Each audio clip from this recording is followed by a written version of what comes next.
Mateus 5, 38 ao 42, ainda estamos agarrados nesses 4 versículos. O Bruno compartilhou do 38 e 39, na semana passada eu compartilhei do 40 ao 42, e hoje é como se fosse um conjunto, um pensamento sobre esse bloco.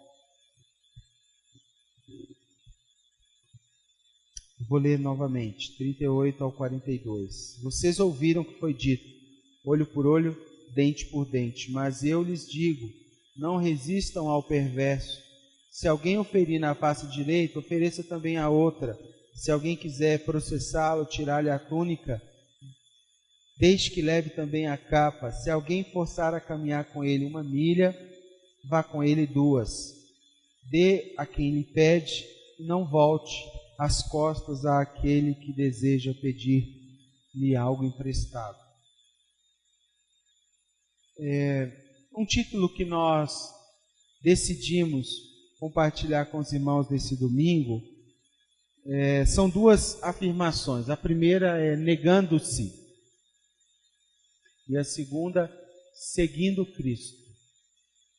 Negando-se e seguindo Cristo.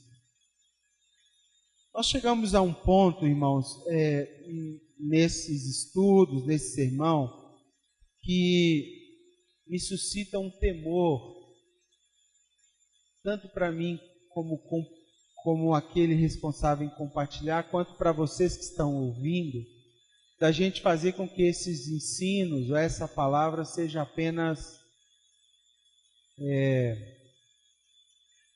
superficialmente acolhidas por nós. Há um temor no meu coração de, no grande dia, hoje, 30 de junho, Jesus lembrar esse dia como pérolas aos porcos. E eu digo esse temor para nos constranger assim, a ouvir essa palavra como talvez fosse a última que você ouviria. Como se não houvesse outra. Como se amanhã não desse mais tempo.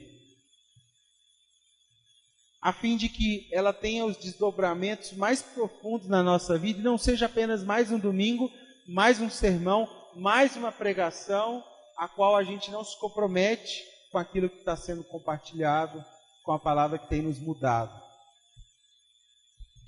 E nós chegamos num ponto nesse Sermão do Monte, onde os ensinos de Jesus têm se tornado impossível de ser colocado em prática se nós não rompermos totalmente com o nosso eu. Então pense comigo, dar sua outra face, repartir a túnica, amar os seus inimigos, não julgar como o mundo julga. São pensamentos que definitivamente acabam com o nosso eu. E quando eu digo eu, não eu pejorativo, mas com o eu pessoal, eu como pessoa, os meus direitos legais, né? A minha razão, aquilo que me é de direito realmente. Nós podemos e devemos raciocinar o Sermão do Monte e tudo que temos aprendido, mas se você for a fundo, não há muita razoabilidade naquilo que a gente está estudando. Humanamente falando, é uma contra-razão, é uma contra-cultura. É uma contra-natureza. E um dos muros que a gente pode levantar contra esses ensinos é achando que esse ensino é para o outro. É quando alguém está falando algo aqui sobre o sermão e aí você olhando para o lado fala, isso é para o Felipe. Isso é para a Priscila, isso é para a Mara. Ou a gente gerar uma postura defensiva contra aquilo que está sendo dito. Isso não é para mim. E à medida que a pessoa está falando, você está se defendendo. Não, isso não cabe, isso não dá. E é a tentação de sempre mantermos essa atitude de defesa em relação àquilo que ameaça o nosso eu. Nosso egocentrismo. Nossas próprias motivações. Por isso eu sugeri no título negação.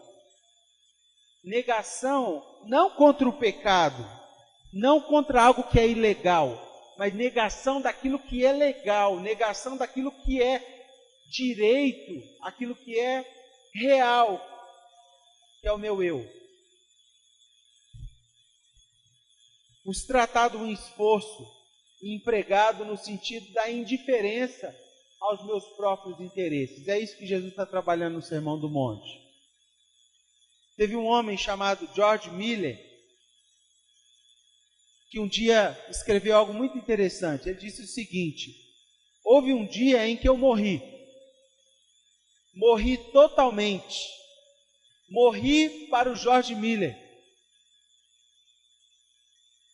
morri para o George Miller e suas opiniões, suas preferências, seus gostos e vontades, morri para o mundo, sua aprovação e censura, morri para a aprovação ou condenação da parte de meus próprios irmãos e amigos. Morri.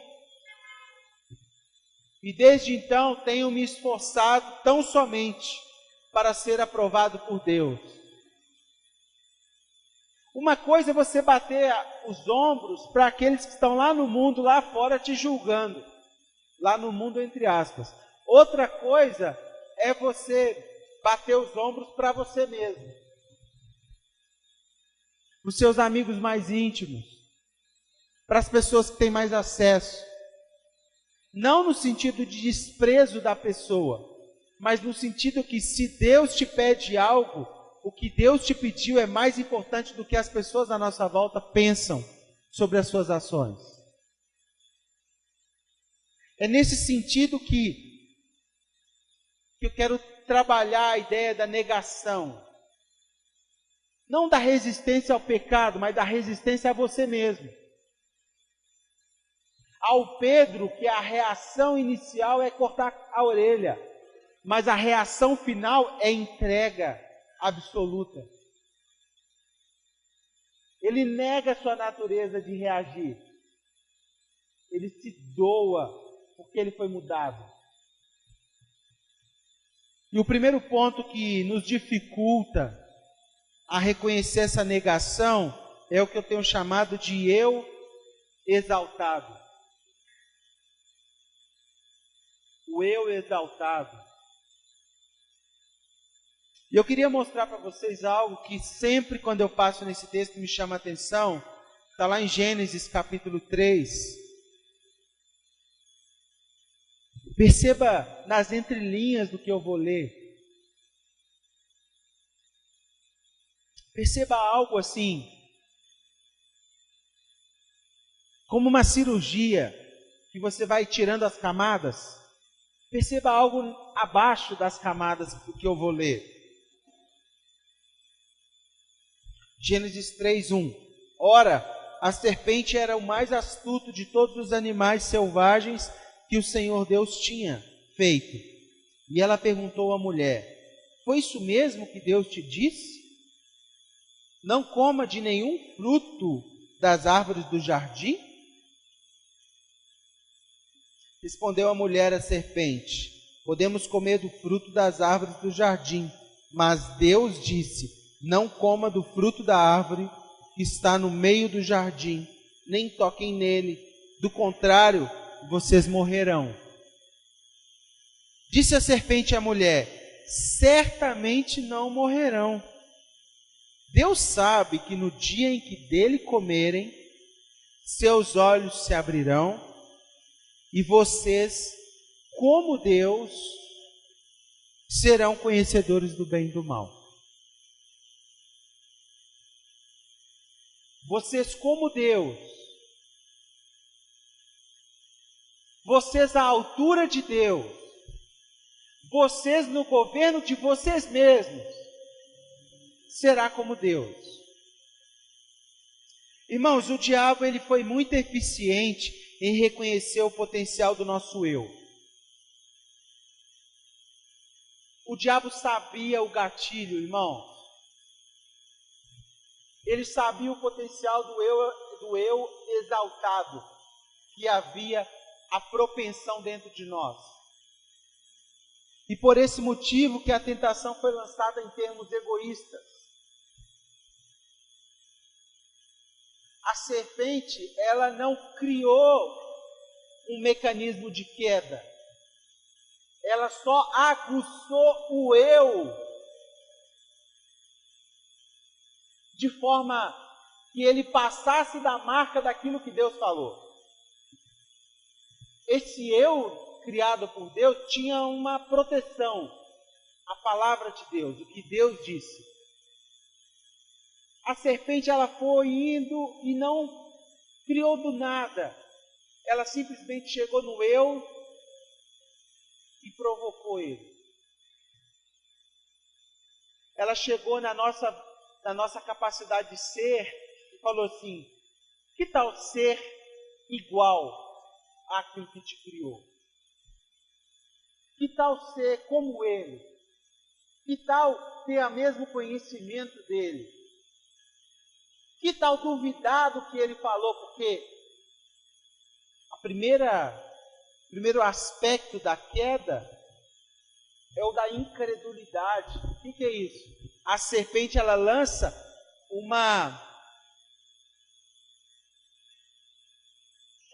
uma dúvida sobre uma realidade concreta que era o que Deus falou.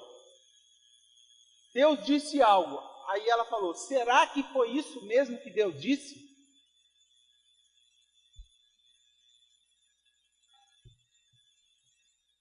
Irmãos, presta atenção. Não crer não é não acreditar, é não confiar. Porque quando essa mulher foi perguntada, ela tinha a resposta certa, ela tinha o conhecimento do que Deus falou, mas ela não confiou no que Deus falou. Então não tem a ver com ter a informação correta, tem a ver o quanto nós confiamos na informação correta.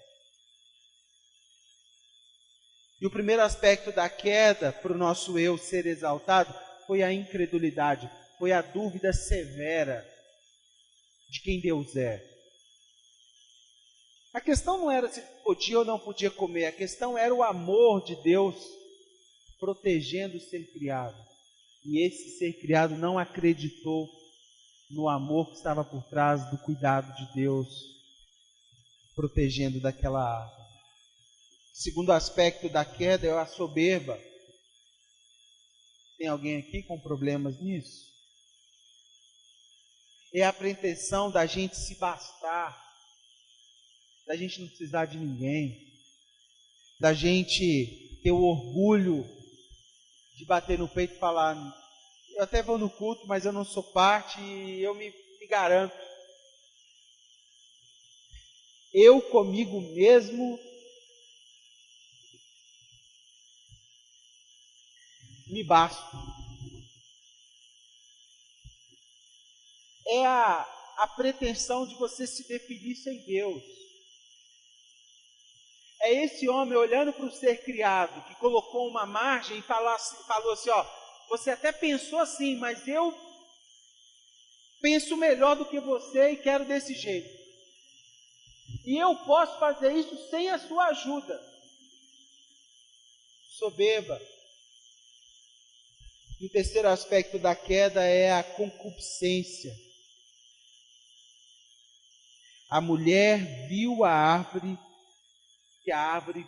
que o fruto era agradável, era bonito, era atraente. Alguém cai por algo que não é atraente? Alguém tropeça em algo detestável? Mas é claro que era atraente, foi Deus que criou. O que Deus não criou foi esse ser humano com um cânion, com uma cratera aberta, e agora há um desejo de devorar tudo à sua volta. Não, se foi Deus que criou, eu quero consumir, eu quero devorar. E aí a gente vai para uma tendência de consumo. Por quê? Porque aquele ser que tem uma cratera que não foi tampada por Deus, agora ele engole tudo à sua volta, ele devora. É uma geração The Walking Dead. Não sabe de onde veio, para onde vai, só sabe que quer devorar tudo à sua volta. Nós consumimos tudo, irmãos. Foi feita uma pesquisa por um sociólogo dizendo que uma das respostas da nossa geração para a pressão psicológica que estamos sofrendo é o consumismo. Então a gente está nervoso, consome. A gente está com raiva de Deus, consumimos. Pecamos, consumimos. Nós chegamos ao absurdo de consumir, inclusive, religião. Nós consumimos espiritualidade, irmão. Nós temos a audácia de ouvir uma pessoa, não com o intuito de respeito à palavra liberada, mas na ideia de consumir aquilo que ela tem para nos dar. A gente consome religião quando a gente ouve só aquilo que nos interessa e quando o calo aperta a gente vai embora, porque não te alimenta mais, não te favorece. E aí o ônus a gente não quer e a gente vai para outro lugar que tem mais elementos para serem consumidos, tem mais festas, tem mais apresentações, tem mais eu exaltado, tem canções onde o eu é exaltado.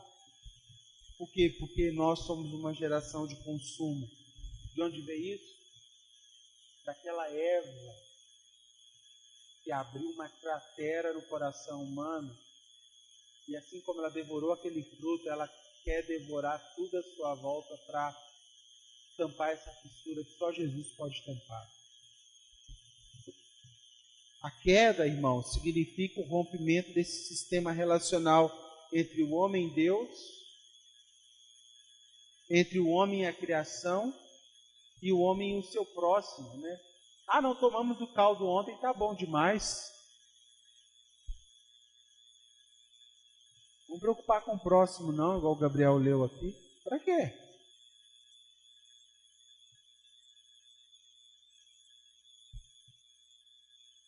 Toda vez que nós colocamos Deus sob suspeita, aquilo que Deus falou sob suspeita, nós rememoramos essa cena da queda. Deus falou isso, mas toda vez que eu não confio, eu posso até saber, mas se eu não confio, nós voltamos a essa cena da queda e podemos personificar o pecado novamente na nossa vida. Qual que é o pecado? É a ideia de afastamento do governo de Deus sobre a nossa vida.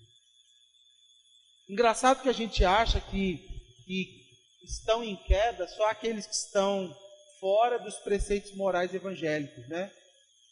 Então você vê um cara no boteco, igual essa manhã eu levantei, gente, com uma raiva de 3 rapazes que viraram à noite tomando cerveja na pracinha. Só que não era problema tomar cerveja na pracinha a noite toda, mas é que eles estavam falando muito alto, que lá do meu prédio a gente não estava conseguindo ouvir. Eles estavam gritando, ouvindo som. Aí eu levantei assim, fui comprar pão assim. Está no inferno. Não é possível. E aí eu me lembrei que eu tinha escrito isso aqui horas antes. Que em queda não estão aqueles apenas que estão fora do padrão moral evangélico. Em queda está todos aqueles que sabem e não confiam no que Deus falou. E entre aquilo que Deus falou e aquilo que eu quero, eu faço o que eu quero. Entre aquilo que Deus falou e aquilo que eu acho que pode dar certo, eu faço o que acho que pode dar certo. Queda. Eu exaltado. E aí vem a pergunta, entre o que Deus falou e o que eu quero, quem ganha? Se você responder que é Deus, valide as suas obras. Valide o que você fez com o seu cartão de crédito no último mês. Valide o quanto você conseguiu ofertar no último mês. Valide o que você tem comprado no último mês. O que você tem pago no último mês.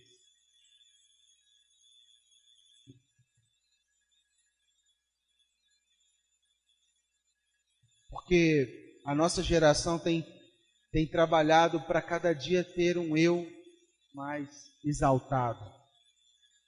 Outro exemplo, você entra no Twitter. Twitter é uma das redes sociais que eu mais gosto, porque escreve pouco.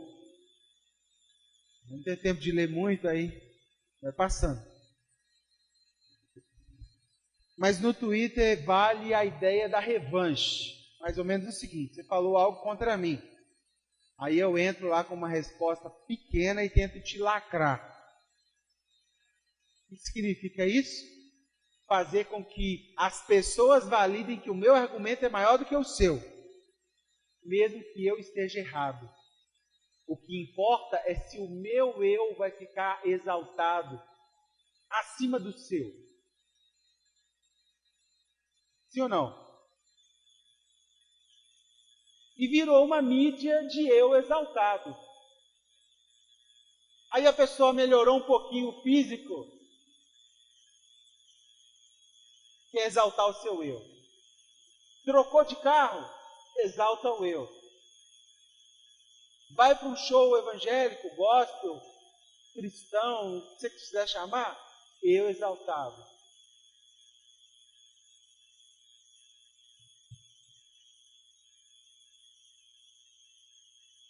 Como eu tenho dito sobre mídia, uma pessoa pode ter milhares de seguidores e não ter nenhum seguidor.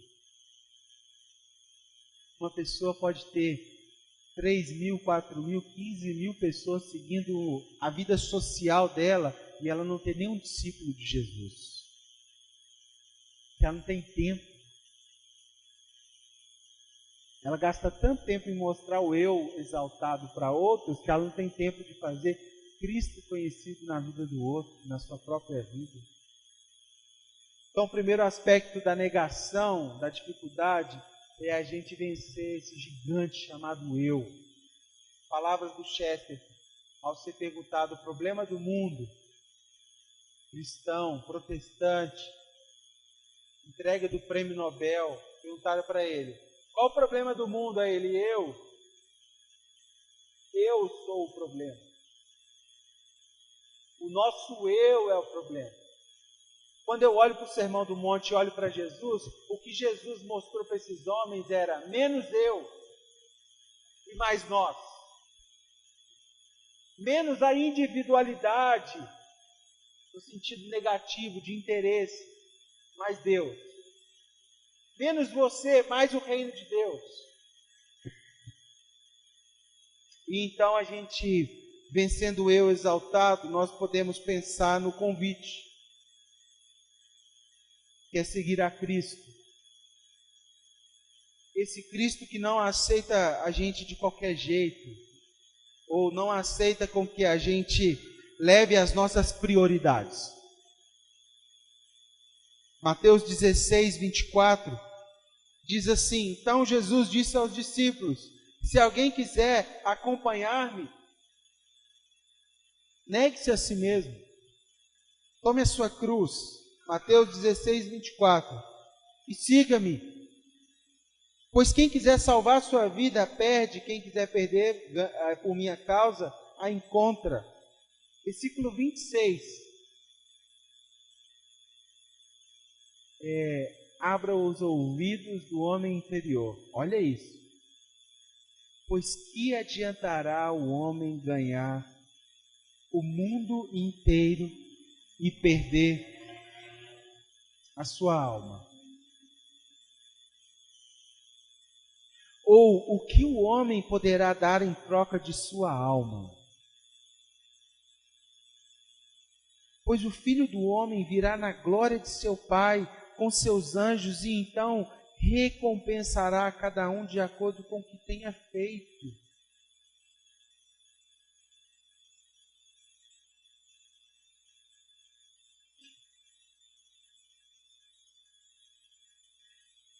Sabe que é uma coisa que a gente tem que repetir para o nosso eu? Não adiantará você ganhar o mundo inteiro e perder a sua alma. E Jesus é esse mestre, esse ensinador, esse tutor que quer ressignificar a vida dos seus seguidores a partir da cruz. Você tinha uma vida, passa pela cruz e assume uma nova referência de vida. Um novo modelo. É você refazer a partir de uma nova origem, de uma nova essência aquilo que você está vivendo. É exatamente isso que Jesus está propondo como resultado de uma vida que de fato teve um encontro genuíno com Jesus, com Cristo. Versículo 24, quando ele encontra com pessoas comuns como a mim e a você, vida organizada, estruturada, tudo funcionando bem, no cotidiano do batido da lata, né? Ele olha e fala assim, não, deixa eu te explicar, agora é uma nova prioridade, uma nova pessoalidade.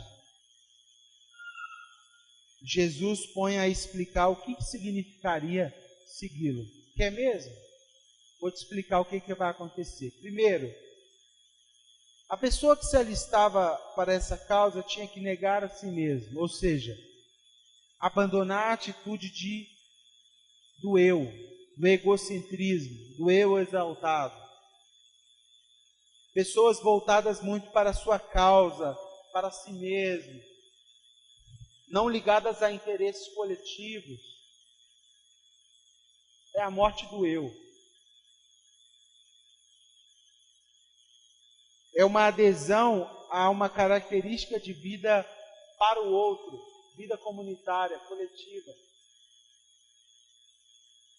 Segundo, tomar a cruz, tomar a viga pessoal. Deus tem uma cruz para cada um de nós, como discípulos. Pastor, mas Jesus levou sobre si toda enfermidade. Sim, mas Mateus 6,24 diz, pegue a sua cruz.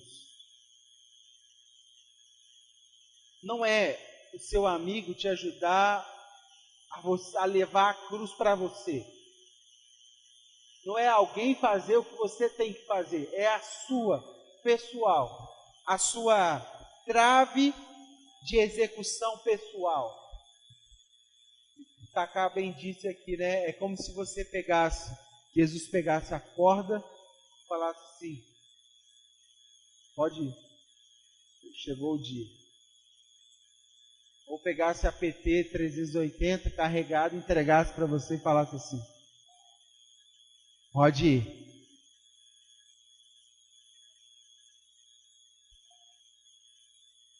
Daqui uns dias vai tomar o microfone da minha mão. O terceiro aspecto do seguir é propriamente seguir. É andar por um novo caminho, irmãos. Uma nova maneira de ser, uma nova forma de testemunhar, um objetivo diferente de vida. Trabalha para quê?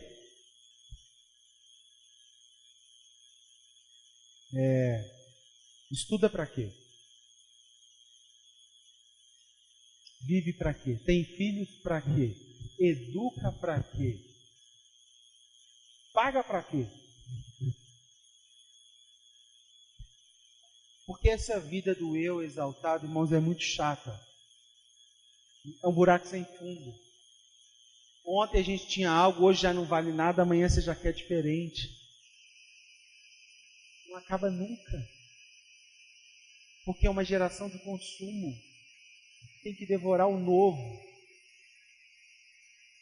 Essa é a proposta que nos persegue, um caminho processual, onde não conseguiremos pular etapas. Não estou pedindo para você sair daqui e já... se você quiser, ótimo, mas... e você perder tudo. Mas o que nós começamos essa palavra desafiando é que ela não passe de nós como mais um sermão. Qual característica do meu eu precisa ser mais negado? E o que eu preciso fazer para seguir melhor Cristo? O que eu preciso fazer? Concluindo, Cristo veio nos libertar do eu. 2 Coríntios 5,14. O que Cristo fez nos liberta. 5,14. Pois o amor de Cristo nos constrange, porque estamos convencidos de que um morreu por todos. Logo, todos... Tem alguém vivo? Tem alguém fora do todo? Todos é? Todos. Se Cristo morreu por nós, significa que todos nós morremos. E Ele morreu por todos para que aqueles que vivem já não vivam mais para si mesmos, mas para aquele que por eles morreu e ressuscitou. Isso espelha bem a vida para a qual fomos chamados. Uma vida com menos autodefesa, menos autossensibilidade, autorrazão, fica medindo, dá, não dá, dá, mas cheia de altruísmo, o outro. Renúncia. Quando vem uma causa, aquela causa é para o outro atender ou para mim ser afetado primeiro?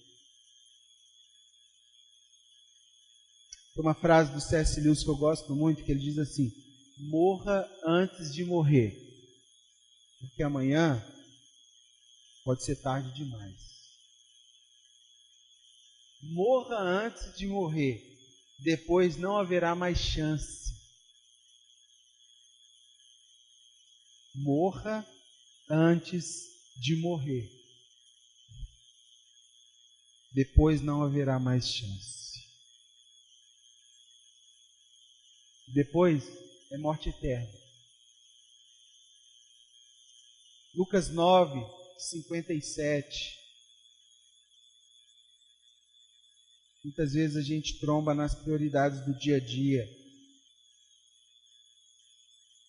57. Quando andavam pelo caminho, um homem lhe disse: eu te seguirei por onde quer que você for. Alguém já fez esse tipo de oração? Vou contar comigo. Quantos querem? Eu vou. Mas, vírgula, condições. Jesus respondeu: as raposas têm suas tocas, as aves do céu têm seus ninhos, mas o Filho do Homem não tem onde repousar a cabeça. Ao outro ele disse: siga-me. Mas o homem respondeu: Senhor, deixa eu primeiro sepultar meu pai. Deixa, Jesus respondeu. Seu pai já está morto, seu pai já vive para si mesmo. Deixa os mortos cultivar as suas vidas mortas. sepultar os mortos. Mas você levanta e vá proclamar o reino de Deus. 61. O outro diz: eu vou te seguir, Senhor, mas... Quantos mas, né, pessoal? Mas deixa-me primeiro voltar e despedir da minha mamãe, do meu papai. Deixa eu fazer aquilo que eu quero. Deixa eu escolher. Está entendendo isso? É o seguinte, eu até quero, mas eu quero depois da minha vontade. Eu até faço, mas eu faço depois do meu eu. Jesus respondeu: ninguém que põe a mão no arado e olha para trás, que olhar para trás? Olhar para essa vida de eu, de interesse próprio. Ninguém que olha para trás está apto, está pronto. Ninguém que está preso no seu eu está pronto para o reino de Deus. Às vezes a gente quer segui-lo, mas a gente quer seguir após nossas prioridades, após nossa agenda, após o meu eu. E ele nos chama para um caminho sem volta. Se você quer, tome. Lembra dessa música? Se você quer, siga-me. Irmãos, eu estou convencido que nosso problema não é falta de conhecimento. Nosso problema é falta de obediência ao que nós já sabemos. Sim ou não? Se ele não nos falar mais nada, a gente já é imperdoável.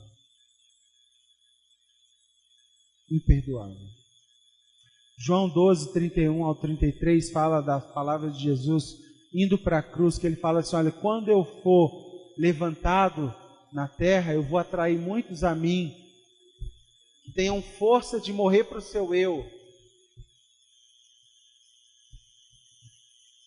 É uma cruz que nos chama, irmãos. O CD menos vendido do Diante do Trono foi: ainda existe uma cruz. Foi porque enquanto a gente estava cantando que precisávamos dele, que ele era o nosso Pai, que há uma esperança, estava tudo certo. Mas o dia que falou de cruz,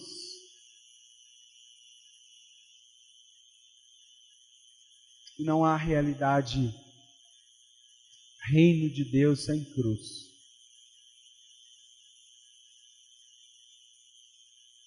Essa cruz que nos chama a morrer todo dia, um pouquinho.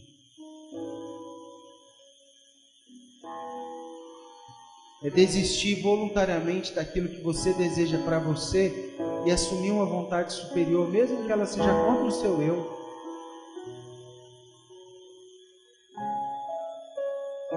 Deus não cabe na nossa razão.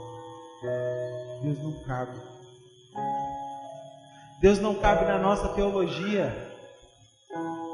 Fiz a minha última matéria na faculdade, falta só a apresentação do TCC. 3 anos. Para ele, no final, quando eu acabei a prova, ele dizer para mim assim: mas o seguinte, eu não caibo na sua teologia. Uma tentativa, mas sou muito maior que isso.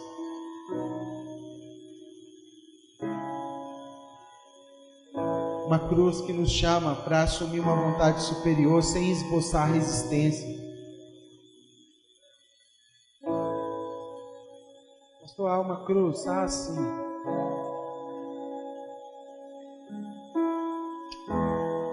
E cada um deve pegar a sua.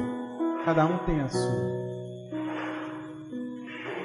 Jesus, em certo momento, foi ajudado por um homem chamado Simão Sirineu a levar a sua cruz.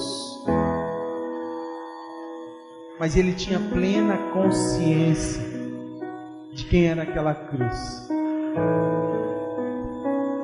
Eu queria te convidar a orar comigo nesse sentido. Qual é a sua cruz? O que você precisa? O que você pode? O que Jesus está te convidando a ouvir um chamado mais provocante para a sua vida?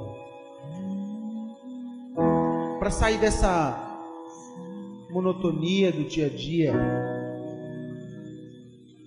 e viver uma vida bonita, testemunhal.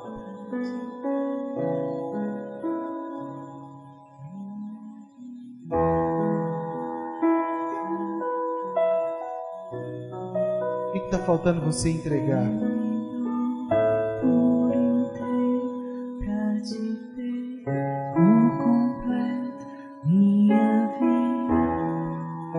O que ainda é seu?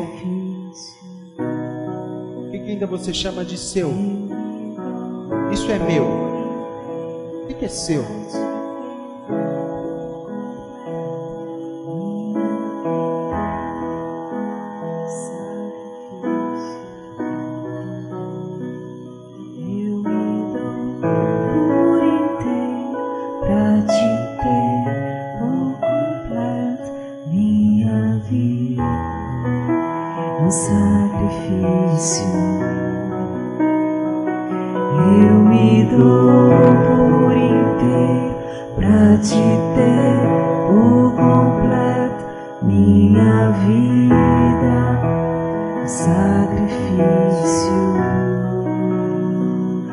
Eu me dou por inteiro pra te ter por completo.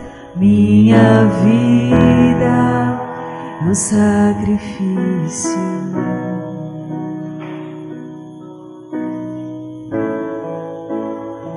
Pai, nos ajude a negar o nosso eu, a essa vontade que nunca tem fim, esses desejos que nunca acabam, que tentam ser preenchidos por tantas coisas, mas o que mais importa é o Senhor.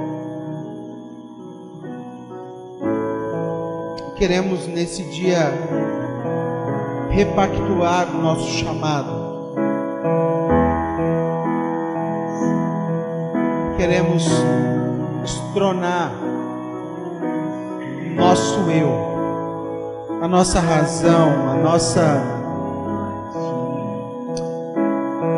forma de aceitar aquilo que o Senhor diz, mas não confiar no que o Senhor diz.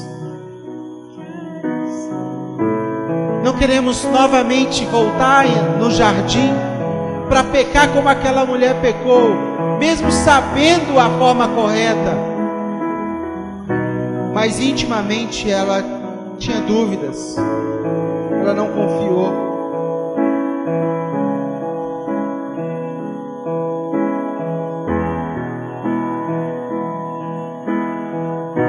Queremos voltar a esse lugar de tudo que temos é o Senhor. Não te darei algo sem valor. Eu não te darei algo que não te daremos. Não te darei algo sem valor. Não te darei algo que não me custe. Não te darei algo sem valor. Não te darei algo que não me custe. Não te darei algo sem valor.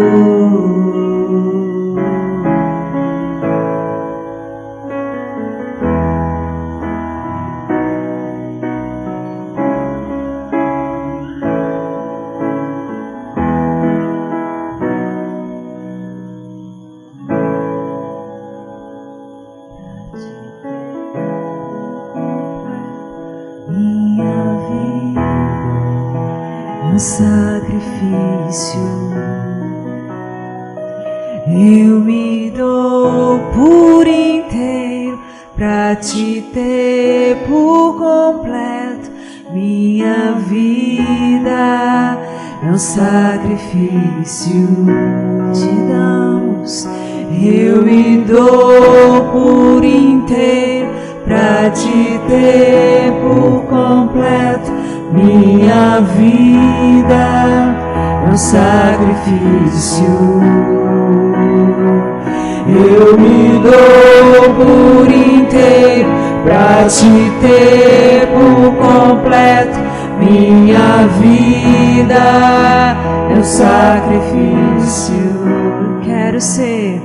Quero ser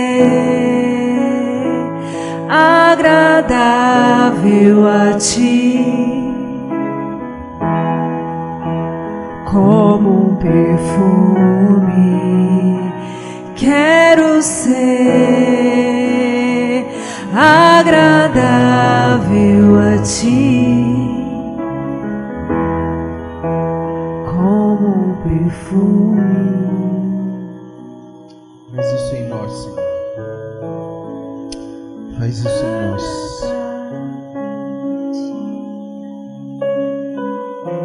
Despeje da vida de homens e mulheres que perderam suas vidas para algo maior. E que esse evangelho do reino possa avançar e ser pregado sobre os 4 cantos do mundo. Que nós, à semelhança de Paulo, possamos orar, que todavia não me importo, nem considero a minha vida de valor algum para mim mesmo, se tão somente puder terminar a corrida e completar o ministério que o Senhor Jesus me confiou, de testemunhar do Evangelho da graça de Deus. Faz isso em nós, em nome de Jesus. Amém? Queridos,